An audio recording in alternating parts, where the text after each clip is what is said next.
안녕하세요. 오늘은 데이터 파이프라인과 데이터 로더 완벽 가이드를 함께 살펴보겠습니다. 파이내부 데이터셋부터 멀티 GPU 분산 학습까지 38억 개의 토큰을 효율적으로 처리하는 방법을 배워보겠습니다. 이 강의에는 퀴즈 8개가 포함되어 있으니 집중해서 들어주세요. 먼저 목차를 살펴보겠습니다. 파이내부 데이터셋 분석부터 시작해서 분산 데이터 로딩, 토큰화된 데이터 샤드, 38억 토큰 학습 데이터, 멀티 GPU 데이터 분배, 배치 사이즈와 메모리, 데이터 로더 최적화, 실전 성능 튜닝, 메모리 매핑 기법까지 다룹니다. 마지막으로 퀴즈를 통해 학습 내용을 점검해 보겠습니다. 파이내부 데이터셋이란 무엇일까요? 파이내부는 대규모 언어 모델 학습을 위한 고품질 웹 크롤링 데이터셋입니다. 허깅페이스에서 공개한 이 데이터셋은 교육적 가치가 높은 콘텐츠만 필터링하여 제공합니다. 특히 파이내부 에듀 버전은 교육적 콘텐츠에 특화되어 있어 언어 모델 학습에 더 적합합니다. 전체 규모는 수백 테라바이트에 달하지만 실험용으로 100억 토큰 샘플 버전도 제공됩니다. 마치 거대한 도서관에서 양질의 책만 골라 별도 서가에 정리한 것과 같습니다. 그런데 왜 스트리밍 모드가 필요할까요? 파이내부의 전체 크기는 수백 테라바이트에 달합니다. 이를 한 번에 메모리에 올리는 것은 불가능합니다. 여기서 스트리밍 파라미터를 true로 설정하면 데이터를 한꺼번에 불러오지 않고 필요할 때마다 조금씩 가져오는 방식으로 동작합니다. 마치 넷플릭스에서 영화를 볼 때 전체 파일을 다운로드하지 않고 실시간으로 스트리밍하는 것과 같습니다. 이렇게 하면 메모리와 디스크 공간을 절약하면서도 대용량 데이터셋을 무리 없이 처리할 수 있습니다. 이제 실제 코드를 살펴보겠습니다. 로드 데이터셋 함수는 허깅페이스의 데이터셋 라이브러리에서 제공하는 핵심 함수입니다. 첫 번째 인자로 파이내부 에듀 데이터셋을 지정하고 네임 파라미터로 100억 토큰 샘플 버전을 선택합니다. 스플릿은 학습용 데이터를 의미하고 가장 중요한 스트리밍 파라미터를 true로 설정하여 스트리밍 모드를 활성화합니다.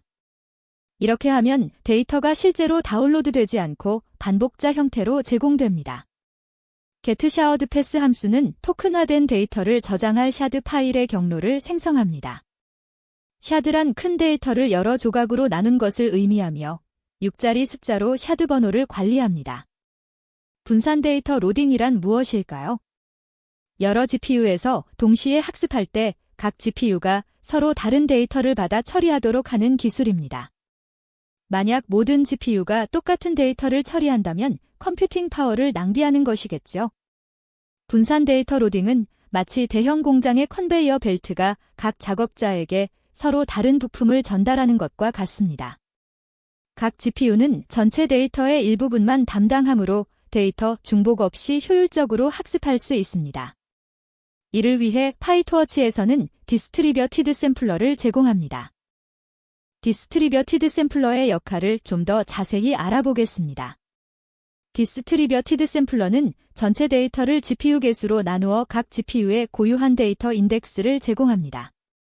예를 들어 1000개의 데이터가 있고 GPU가 4개라면 GPU 0은 0에서 249번, GPU 1은 250에서 499번, GPU 2는 500에서 749번, GPU 3은 750에서 999번 데이터를 담당합니다. 여기서 중요한 점은 데이터 로더의 셔펠을 펄스로 설정하고 대신 샘플러가 셔플을 관리한다는 것입니다. 매 에폭마다 set epoch 함수를 호출하면 에폭 번호를 시드로 사용하여 재현 가능한 학습을 보장합니다. 이제 디스트리뷰티드 샘플러 구현 코드를 살펴보겠습니다. Create Distributed Data Loader 함수는 분산 학습용 데이터 로더를 생성합니다. 먼저 디스트리뷰티드 샘플러를 생성하는데 넘버 레플리커즈는 전체 GPU 개수를, 랭는 현재 GPU 번호를 의미합니다. 셔펠을 true로 설정하여 샘플러가 데이터를 섞도록 하고 시드를 42로 고정하여 재현성을 보장합니다. 그 다음 데이터 로더를 생성할 때 주의할 점은 셔펠을 펄스로 설정해야 한다는 것입니다.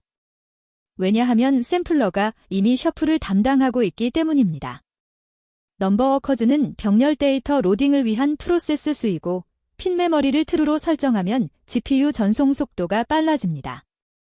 토큰화된 데이터 샤드에 대해 알아보겠습니다. 실무에서는 학습 전에 데이터를 미리 토큰화하여 바이너리 파일로 저장해 둡니다. 이렇게 하면 학습 시 토큰화 과정을 생략할 수 있어 속도가 대폭 향상됩니다. 바이너리 파일은 텍스트 파일보다 저장 공간도 효율적으로 사용합니다.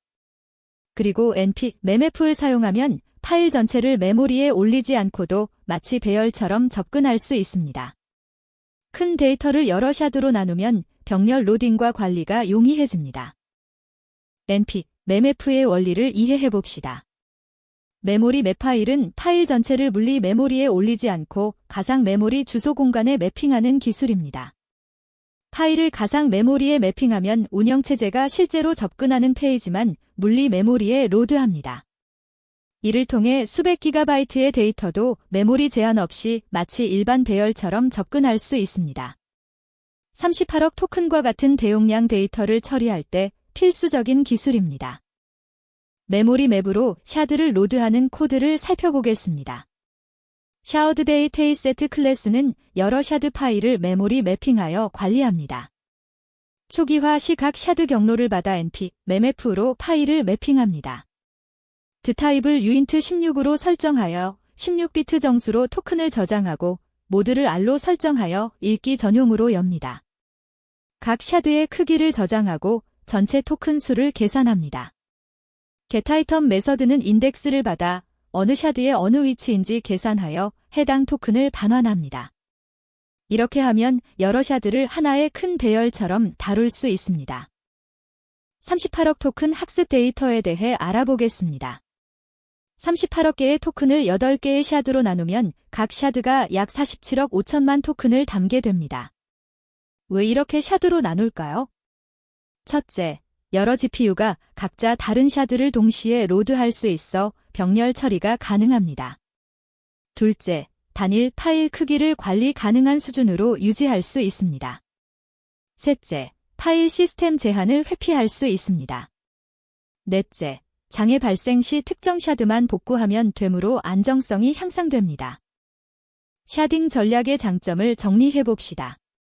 대용량 데이터를 여러 샤드로 나누면 병렬 처리와 관리가 매우 용이해집니다. 여러 GPU가 동시에 다른 샤드를 로드할 수 있어 I/O 병목 현상을 완화할 수 있습니다. 단일 파일이 너무 커서 발생하는 파일 시스템 제한 문제도 해결됩니다. 대부분의 파일 시스템은 파일 크기 제한이 있기 때문입니다. 또한 특정 샤드에 문제가 생겼을 때 전체를 다시 생성할 필요 없이 해당 샤드만 복구하면 되므로 유지보수가 편리합니다. 멀티 GPU 데이터 분배 방식을 살펴보겠습니다. 4개의 GPU와 2개의 샤드가 있을 때 어떻게 데이터를 분배할까요? GPU들을 그룹으로 나누어 각 그룹이 특정 샤드를 담당하도록 합니다. GPU 0과 1은 샤드 0을 담당하고 GPU 2와 3은 샤드 1을 담당합니다. 같은 샤드를 담당하는 GPU들도 서로 다른 배치를 처리합니다. 예를 들어 GPU 0은 샤드 0의 첫 번째와 세 번째 배치를, GPU 1은 두 번째와 네 번째 배치를 처리하는 식입니다. 이렇게 하면 데이터 중복 없이 효율적으로 전체 데이터를 커버할 수 있습니다. 멀티 GPU 샤드 분배 구현 코드를 살펴보겠습니다. getShared4GPU 함수는 각 GPU가 담당할 샤드 아이디를 계산합니다. 랭는 현재 GPU 번호, 월드 사이즈는 전체 GPU 개수, 넘버 샤워즈는 전체 샤드 개수입니다. 먼저 전체 GPU 개수를 샤드 개수로 나누어 샤드당 GPU 개수를 계산합니다. 그 다음 현재 GPU 번호를 샤드당 GPU 개수로 나누면 해당 GPU가 담당할 샤드 아이디가 나옵니다. 예시를 보면 GPU 0과 1은 샤드 0을, GPU 2와 3은 샤드 1을 담당하는 것을 확인할 수 있습니다. 배치 사이즈와 GPU 메모리 관계를 알아봅시다. GPU 메모리 계산 시에는 여러 요소를 고려해야 합니다. 첫째, 모델 파라미터가 차지하는 메모리입니다. 둘째, 역전파를 위해 순전파 시 저장되는 활성화 값입니다. 셋째, 옵티마이저 상태인 모멘텀과 분산이 차지하는 메모리입니다. 애덤 옵티마이저를 사용하면 파라미터 크기의 2배 추가 메모리가 필요합니다. 배치 크기가 클수록 활성화 값이 많이 저장되므로 메모리 사용량이 증가합니다. 학습 데이터셋의 전체 크기는 디스크 저장 공간과 관련이 있지 GPU 메모리에는 직접적인 영향을 주지 않습니다. GPU 메모리 최적화 전략을 살펴보겠습니다. GPU 메모리가 부족할 때 사용할 수 있는 다양한 기법들이 있습니다. 첫째, 그레디언트 체크포인팅을 활용하면 순전파 시 일부 활성화 값만 저장하고 나머지는 역전파 시 재계산합니다. 둘째, 혼합 정밀도 학습으로 FP16이나 BF16을 사용하면 메모리를 절반으로 줄일 수 있습니다. 셋째, 배치 크기를 줄이는 것이 가장 직접적인 방법입니다. 넷째, 그레디언트 누적을 사용하면 작은 배치로 여러 번 순전파한 후 한 번에 업데이트하여 큰 배치 효과를 낼 수 있습니다. 데이터 로더 파라미터 최적화에 대해 알아봅시다. 넘버워커즈와 프리패치 팩터를 적절히 조정하면 데이터 로딩 성능을 크게 향상시킬 수 있습니다. 넘버워커즈는 병렬로 데이터를 로드하는 프로세스 수를 의미합니다. 보통 CPU 코어 수에 맞게 설정합니다. 프리패치 팩터는 각 워커가 미리 준비해둘 배치 수입니다. 총 대기 배치 수는 넘버워커즈 곱하기 프리패치 팩터가 됩니다. 예를 들어 워커가 4개이고 프리패치 팩터가 1라면 총 8개의 배치가 미리 준비됩니다. 이 값들이 너무 높으면 CPU 메모리 사용량이 증가하므로 적절한 균형이 필요합니다. 데이터 로더 최적화 설정 코드를 살펴보겠습니다. Create Optimized Data Loader 함수는 최적화된 데이터 로더를 생성합니다. 넘버워커즈를 4로 설정하여 4개의 병렬 프로세스로 데이터를 로드합니다. 프리패치 팩터를 2로 설정하여 각 워커가 2개씩 배치를 미리 준비하므로 총 8개의 배치가 대기합니다. 핀 메모리를 true로 설정하면 데이터를 페이지 잠금 메모리에 저장하여 GPU 전송 속도가 빨라집니다. 퍼시스턴트 워커즈를 true로 설정하면 워커 프로세스를 재사용하여 에폭마다 워커를 재생성하는 오버헤드를 줄입니다. 이러한 설정들이 결합되어 데이터 로딩 병목을 최소화합니다. 실전 성능 튜닝 팁을 정리해봅시다. 데이터 파이프라인 성능을 극대화하기 위한 여러 방법이 있습니다. 첫째, SSD를 사용하면 HDD보다 I/O 속도가 훨씬 빠릅니다. 특히 랜덤 액세스가 많은 경우 차이가 큽니다. 둘째, 데이터 전처리는 미리 완료하여 학습 시에는 순수하게 읽기만 하도록 합니다. 셋째, 자주 사용하는 데이터는 캐싱 전략을 활용합니다. 넷째, 프로파일링 도구를 사용하여 병목 지점을 정확히 파악하고 개선합니다. 이러한 최적화를 통해 GPU 활용률을 최대화할 수 있습니다. 세트 에퍽의 중요성을 알아봅시다. 디스트리뷰티드 샘플러를 사용할 때 매 에폭마다 세트 에퍽 함수를 호출하는 것이 매우 중요합니다. 이 함수는 에폭 번호를 시드로 사용하여 데이터를 셔플합니다. 모든 GPU가 동일한 에폭 번호로 셔플함으로 같은 방식으로 데이터를 섞지만 각 GPU는 서로 다른 부분을 담당하게 됩니다. 이를 통해 매 에폭마다 다른 순서로 학습하면서도 재현성을 보장할 수 있습니다. 세트 에퍽을 호출하지 않으면 매 에폭마다 동일한 순서로 학습하여 과적합의 위험이 있습니다. 에폭별 세트 에퍽 호출 코드를 살펴보겠습니다. 학습 루프에서 각 에폭 시작 시 샘플러의 세트 에퍽을 호출합니다. 에폭 번호를 인자로 전달하면 이 값이 셔플 시드로 사용됩니다. 그 다음 데이터 로더로부터 배치를 받아 모델에 입력하고 손실을 계산하여 역전파합니다. 옵티마이저로 파라미터를 업데이트하고 그레디언트를 초기화합니다. 세트 에퍽을 호출하면 에폭마다 다른 시드로 셔플되어 매번 다른 순서로 데이터를 학습하게 됩니다. 이는 모델이 데이터 순서에 과적합되는 것을 방지합니다. 마지막으로 핵심 포인트를 정리하겠습니다. 첫째, 스트리밍 모드로 대용량 데이터를 효율적으로 처리합니다. 둘째, 디스트리뷰티드 샘플러로 여러 GPU의 데이터를 분산하여 학습 속도를 높입니다. 셋째, 메모리 매핑으로 대용량 파일에 효율적으로 접근합니다. 넷째, 넘버워커즈와 프리패치 팩터를 최적화하여 데이터 로딩 병목을 제거합니다. 이러한 기법들을 잘 활용하면 38억 토큰과 같은 대규모 데이터도 효율적으로 학습할 수 있습니다. 이제 퀴즈를 통해 학습 내용을 확인해 봅시다. 퀴즈 1번 문제입니다. 파이내브 데이터셋을 로드할 때 스트리밍 파라미터를 true로 설정하는 주된 이유는 무엇일까요? 한 번, 데이터 다운로드 속도를 높이기 위해. 2번, 수백 테라바이트의 데이터를 메모리에 한 번에 올리지 않고 필요할 때마다 가져오기 위해. 3번, 데이터의 품질을 자동으로 필터링하기 위해. 4번, GPU 메모리에 직접 데이터를 로드하기 위해. 어떤 답이 맞을까요? 잠시 생각해 보세요. 정답은 2번입니다. 파이내브의 전체 크기는 수백 테라바이트에 달하므로 한 번에 메모리에 올리는 것은 불가능합니다. 스트리밍 모드는 데이터를 한꺼번에 불러오지 않고 필요할 때마다 조금씩 가져오는 방식으로 마치 넷플릭스 스트리밍처럼 메모리와 디스크 공간을 절약할 수 있습니다. 이를 통해 대용량 데이터셋도 무리 없이 처리할 수 있습니다. 퀴즈 2번 문제입니다. 디스트리뷰티드 샘플러를 사용할 때 셔펠을 펄스로 설정하고 대신 에폭마다 샘플러의 세트 에폭을 호출하는 이유는 무엇일까요? 한 번, 셔플 기능을 완전히 비활성화하여 학습 속도를 높이기 위해. 2번, 각 GPU가 매 에폭마다 동일한 순서로 데이터를 받도록 하기 위해.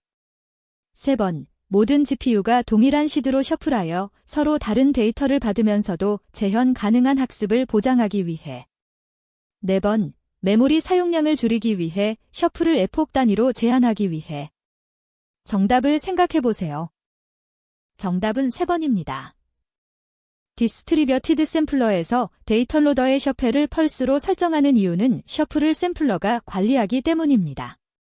세트 에폭을 호출하면 에폭 번호를 시드로 사용하여 모든 GPU가 동일한 방식으로 셔플하면서도 각 GPU는 서로 다른 부분을 담당하게 됩니다. 이를 통해 학습 재현성을 보장하면서 효율적인 분산 학습이 가능합니다. 퀴즈 3번 문제입니다. 토큰화된 데이터를 바이너리 파일로 저장하는 것의 장점으로 가장 적절하지 않은 것은 무엇일까요? 한 번, 텍스트 파일보다 저장 공간을 효율적으로 사용할 수 있다. 2번, 학습 시 토큰화 과정을 생략하여 속도가 빨라진다. 3번, NP, 맴매풀을 통해 파일 전체를 메모리에 올리지 않고도 접근할 수 있다.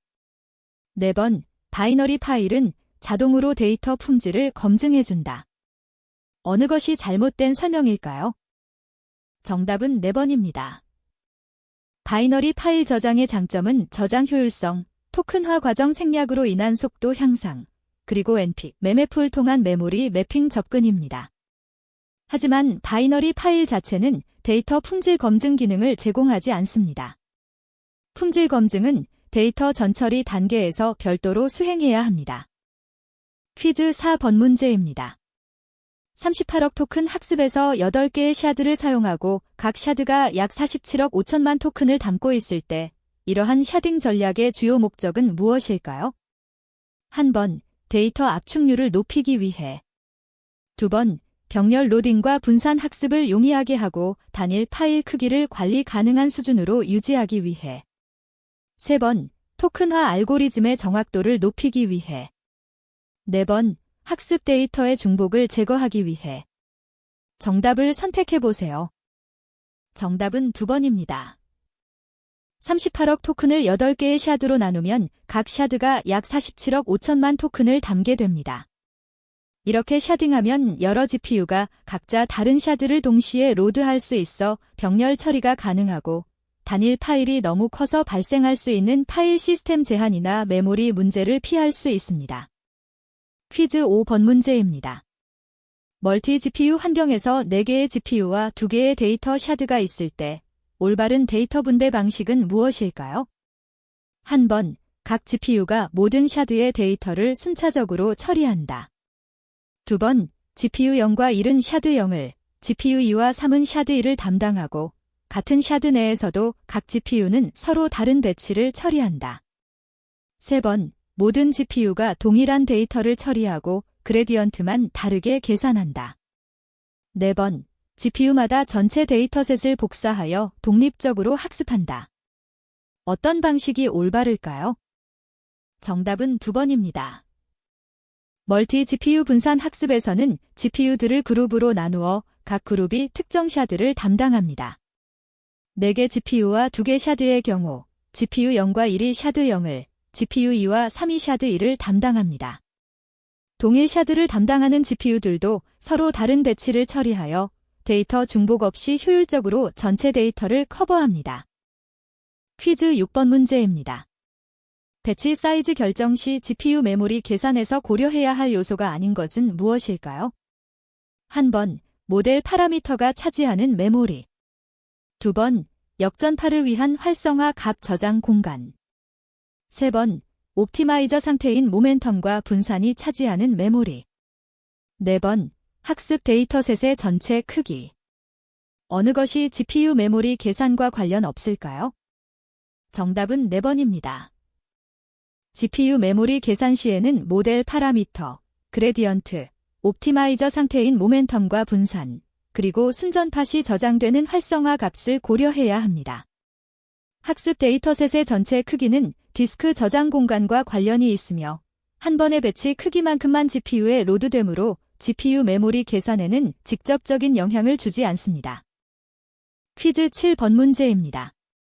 넘버워커즈와 프리패치 팩터 파라미터의 상호작용에 대한 설명으로 올바른 것은 무엇일까요? 한 번, 넘버워커즈를 높이면 프리패치 팩터는 자동으로 비활성화된다. 2번, 프리패치 팩터는 각 워커당 미리 준비할 배치 수를 의미하므로 총 대기 배치 수는 넘버워커즈 곱하기 프리패치 팩터가 된다. 3번, 두 파라미터는 서로 독립적이며 메모리 사용량에 영향을 주지 않는다. 4번, 넘버워커즈가 0이면 프리패치 팩터 설정에 관계없이 최대 성능을 발휘한다. 정답을 고민해보세요. 정답은 2번입니다. 넘버워커즈는 데이터 로딩을 위한 병렬 프로세스 수이고 프리패치 팩터는 각 워커가 미리 준비해둘 배치 수입니다. 따라서 총 대기 배치 수는 넘버워커즈 곱하기 프리패치 팩터가 됩니다. 예를 들어 4개 워커와 프리패치 팩터가 1라면 8개의 배치가 미리 준비됩니다. 이 값들이 너무 높으면 CPU 메모리 사용량이 증가합니다. 퀴즈 8번, 마지막 문제입니다. NP, MEMF를 사용하여 토큰화된 데이터를 로드할 때의 동작 방식으로 올바른 것은 무엇일까요? 한 번, 파일 전체를 램에 로드한 후 필요한 부분에 접근한다. 2번, 파일을 가상 메모리에 매핑하여 실제 접근하는 부분만 물리 메모리에 로드한다. 3번, 파일을 GPU 메모리에 직접 매핑하여 CPU 메모리를 우회한다. 4번, 파일을 압축 해제하면서 순차적으로 메모리에 로드한다. 어떤 방식이 맞을까요? 정답은 2번입니다. NP, MEMF는 메모리 맵 파일 기능을 제공합니다. 파일 전체를 메모리에 올리지 않고 가상 메모리 주소 공간에 매핑한 후 실제로 접근하는 페이지만 물리 메모리에 로드합니다. 이를 통해 38억 토큰과 같은 대용량 데이터도 메모리 제한 없이 마치 배열처럼 접근할 수 있습니다. 이것이 대규모 데이터 처리의 핵심 기술입니다. 지금까지 데이터 파이프라인과 데이터 로더 완벽 가이드를 함께 살펴보았습니다. 파이내부 데이터셋부터 멀티 GPU 분산 학습까지 38억 토큰을 효율적으로 처리하는 방법을 배웠습니다. 스트리밍 모드, 디스트리뷰티드 샘플러, 메모리 매핑, 데이터 로더 최적화 등 실전에서 바로 활용할 수 있는 핵심 기술들을 익혔습니다. 더 많은 학습 자료는 www.codec.kr에서 확인하실 수 있습니다. 감사합니다.